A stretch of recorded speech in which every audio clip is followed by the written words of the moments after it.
और एक बात बता दे इन तानाशाहों को कि बूंद बूंद से समंदर बनता है। हम गली मोहल्ले चौक चौराहे जाएंगे और इस वक्फ संशोधन कानून के खिलाफ क्रांति की अलग जगाएंगे। आपने पूर्व में देखा कि किस तरीके से इन्होंने CA/NRC लाया और CA/NRC में क्या हुआ। आज 5 साल हो गए CA/NRC में, आज 2000 लोगों को भी नागरिकता नहीं दी गई। इसका मतलब है कि ये जो सारे प्रोपेगेंडा है, ये जो सारी सांप्रदायिक की मानसिकता है, वो सिर्फ और सिर्फ मुस्लिम कौम को परेशान करने के लिए, उनको अपमानित करने के लिए, उनको नीचा दिखाने के लिए। अदानी को मुंबई में कितनी ज़मीनें दी गई हैं, गुजरात में, छत्तीसगढ़ में कितनी ज़मीनें दी गई हैं, जाके पता करो। अदानी को कितनी ज़मीनें दी गई हैं। अभी अदानी का घोटाला सामने आया है कि किस तरीके से 1700 करोड़ BSNL का जो रुपया है वो अदानी ढकार करके बैठ गया। 1700 करोड़ मतलब कि जब जियो आया तो भारत की सरकार ने, नरेंद्र मोदी की सरकार ने BSNL को बर्बाद करने के लिए BSNL के सारे टावर को जो है वो जियो के हवाले कर दिया। अतुल त्रिपाठी किस्सा देख रहे हैं, जो वक्फ बिल जो पास हुआ उसके बाद से लगातार कहा जा रहा था कि आंदोलन होगा। संजय नूरपुन का जो बयान आया कि अगर शाहीन बाग की तरह आंदोलन होगा तो जालियांवाला बाग भी याद कर लेना चाहिए एक बार।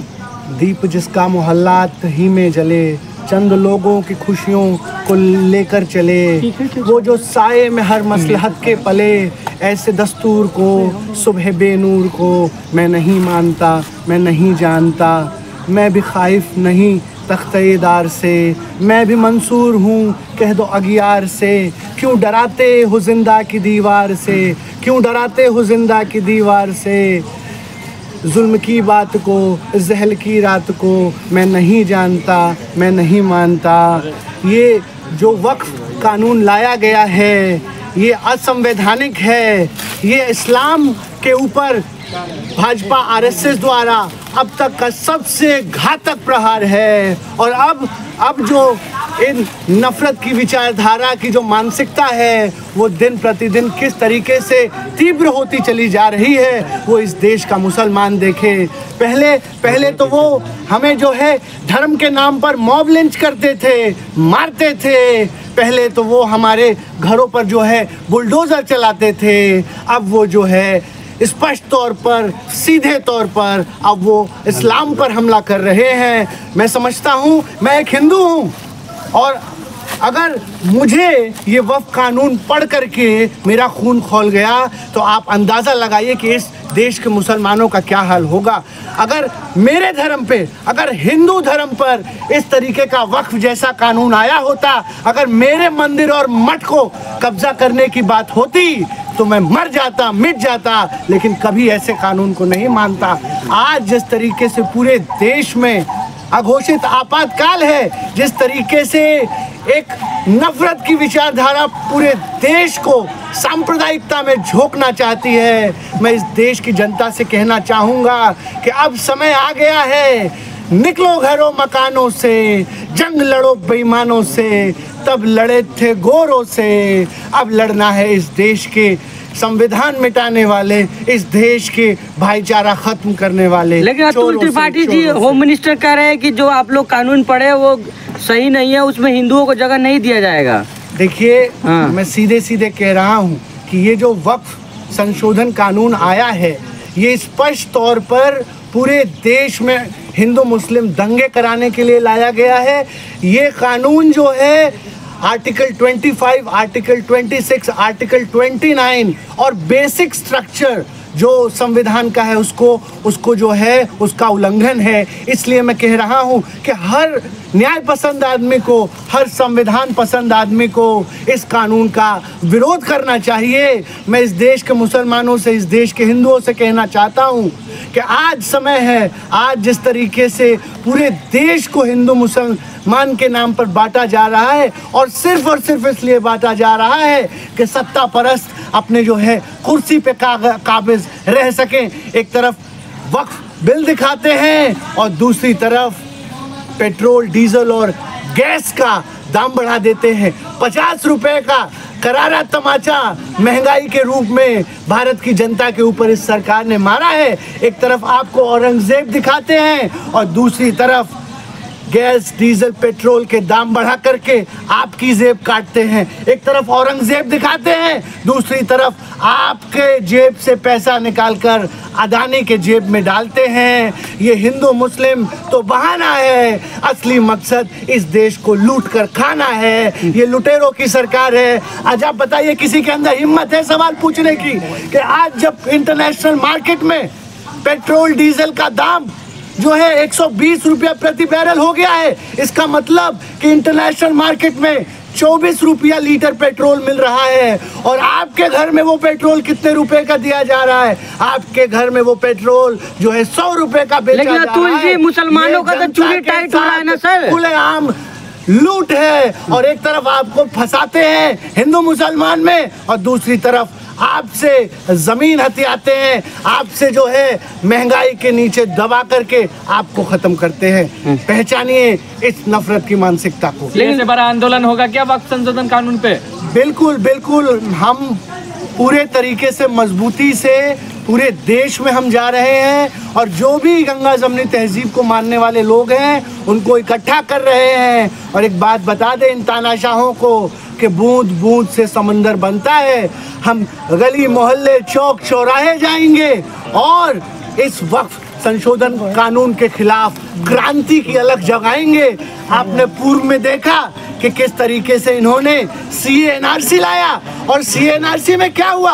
आज 5 साल हो गए CA/NRC में, आज 2000 लोगों को भी नागरिकता नहीं दी गई। इसका मतलब है कि ये जो सारे प्रोपेगेंडा है, ये जो सारी सांप्रदायिक की मानसिकता है, वो सिर्फ और सिर्फ मुस्लिम कौम को परेशान करने के लिए, उनको अपमानित करने के लिए, उनको नीचा दिखाने के लिए। बीजेपी कह रही है मुसलमानों को इंसाफ दिलाने के लिए लाया है ये कानून।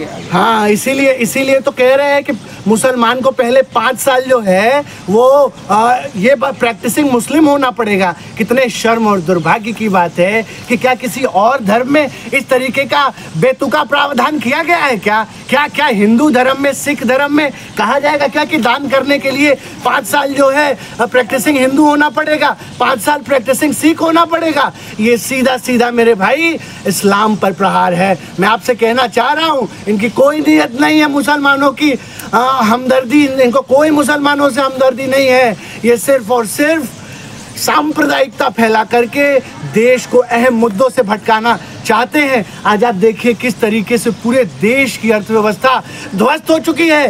ट्रंप ने जो करारा तमाचा 26% का हमारी अर्थव्यवस्था पर मारा है, उस पर नरेंद्र मोदी जो है उनका एक शब्द नहीं निकलता है। नरेंद्र मोदी डर चुके हैं अमेरिका से। आज देखिए चाइना लगातार रिटेलिएट करता है। चाइना को इन्होंने 125% टैक्स किया। चाइना ने रिटेलिएशन में 94% टैक्स किया। ऑस्ट्रेलिया ने ट्रंप के टैरिफ का जवाब दिया और लाखों करोड़ का जो बीफ वो एक्सपोर्ट करता है उसने बंद कर दिया। हमारे देश में 56 इंच के सीने वाला प्रधानमंत्री डर चुका है, घुटने टेक दिया है उसने अमेरिका के सामने।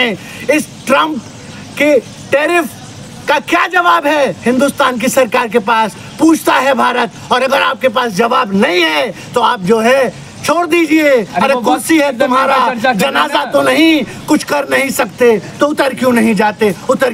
वक्त की जमीन का चर्चा कर रहे हैं तो आप लोग चाइना की जमीन का चर्चा करने लगते, गजबे हैं। नहीं आप बताइए ना, वक्फ कानून जो है, क्या इससे पहले किसी ने आपने कौन सा सच्चर कमेटी की सिफारिशों को उसमें आपने लागू कर दिया? उससे पहले तमाम जो है कानून आए थे। आपको तो वक्फ संशोधन बिल ला करके अपनी नाकामी छुपानी थी। आज आप मुसलमानों के पीछे खड़े होकर के अपनी नाकामी छुपाते हो। मुसलमान तो बहाना है, असली मकसद भाजपा को अपनी नाकामी छुपाना है। एक तरफ आप मुसलमान दिखाते हो, दूसरी तरफ आपकी अर्थव्यवस्था ध्वस्त हो जाती है। एक तरफ आप मुसलमान दिखाते हो, इधर दंगे कराते हो। एक तरफ मुसलमान दिखाते हो, पेट्रोल डीजल महंगा करके जनता की कमर तोड़ देते हो। तो इस देश की जनता समझे कि आपको किस तरीके से सिलसिलेवार ढंग से लूटा जा रहा है। आज आप कह रहे हो वक्फ से जो है वो प्रॉपर्टी का मुद्दा सॉल्व करोगे? आज आप पता करो, मेरे कहे पता करो, आपके पास स्मार्टफोन है, जाके पता करो बाबा रामदेव को उत्तराखंड में कितनी जमीनें दी गई हैं, जाके पता करो सदगुरु को कितनी जमीनें बेंगलोर में दी गई हैं, जाके पता करो अदानी को मुंबई में कितनी जमीनें दी गई हैं, गुजरात में, छत्तीसगढ़ में कितनी जमीनें दी गई हैं, जाके पता करो अदानी को कितनी जमीनें दी गई हैं। अभी अदानी का घोटाला सामने आया है कि किस तरीके से 1700 करोड़ BSNL का जो रुपया है वो अदानी ढकार करके बैठ गया। 1700 करोड़, मतलब कि जब जियो आया तो भारत की सरकार ने, नरेंद्र मोदी की सरकार ने BSNL को बर्बाद करने के लिए BSNL के सारे टावर को जो है वो जियो के हवाले कर दिया। आज इस देश में खुली लूट चल रही है। मैं इस देश की जनता से कहना चाहूँगा कि लूट रही हैं आदमी की रोटियाँ, बिक रही हैं आदमी की बोटियाँ, किंतु अडानी अंबानी भर रहे हैं कोठियाँ। लूट का ये राज हो खत्म, क्रांति के लिए जले मशाल, क्रांति के लिए अमित शाह कह रहे हैं कि वक्फ कानून है, आपको मानना पड़ेगा, ये देश का कानून है। देखिए, जो आज साहिब मसलत हैं कल नहीं होंगे, किराएदार हैं, जाती मकान थोड़ी है। ये जो लोग कह रहे हैं ये अमृत का घड़ा पी करके नहीं आए हैं, आज नहीं तो कल इनको भी जाना है, सत्ता से बेदखल होना है। मैं ये कहना चाहता हूँ अमित शाह से कि अमित शाह जी, आप वो हिंदुस्तान, आपने क्रांतिकारी हिंदुस्तान नहीं देखा जिसने अंग्रेज़ों को मारकर इस देश से भगाया है। वो हिंदुस्तान आपने नहीं देखा जो 1897 की क्रांति वाला हिंदुस्तान फिर से उठ खड़ा हुआ है। और इस बार जो लड़ाई होगी अब याचना नहीं, रण होगा, संघर्ष बहुत भीषण होगा। इस असंवैधानिक दमनकारी वक्फ कानून के खिलाफ पूरे देश में तीव्र आंदोलन होगा। और मेरे जैसे गंगा जमनी तहजीब को मानने वाले तमाम युवा एक्टिविस्ट, नेतागण जो है पूरे देश में जा रहे हैं। और मेरी भी बात कई मुस्लिम संगठनों से हो रही है। आने वाले समय में हम इस सरकार की कमर तोड़ने वाली आंदोलन की तैयारी कर रहे हैं। और ये आंदोलन जो आने वाला है वो हिंदुस्तान के इतिहास में दर्ज। कह रहे हैं कि आप लोग अगर आंदोलन करिएगा तो जलियांवाला भी बाग होने से कोई नहीं रोक सकता है। हम तो कह रहे हैं कि इस जनरल डायर की सरकार से हम कहना चाहते हैं कि तुम्हारी गोलियां कम पड़ जाएंगी, हमारे सीने कम नहीं पड़ेंगे, क्योंकि हम हैं दीवाने आज़ादी के। ये जो आज़ादी हमें हमारे पूर्वजों ने अपने बलिदान से, अपने खून से दी है,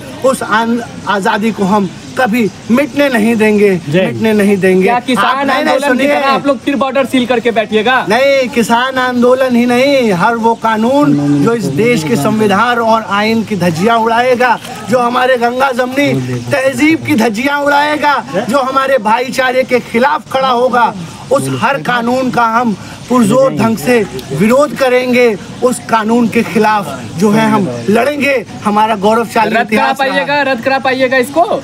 बिल्कुल रद्द कराएंगे। क्या बात कर रहे हैं आप? क्या इस देश में तानाशाही है क्या?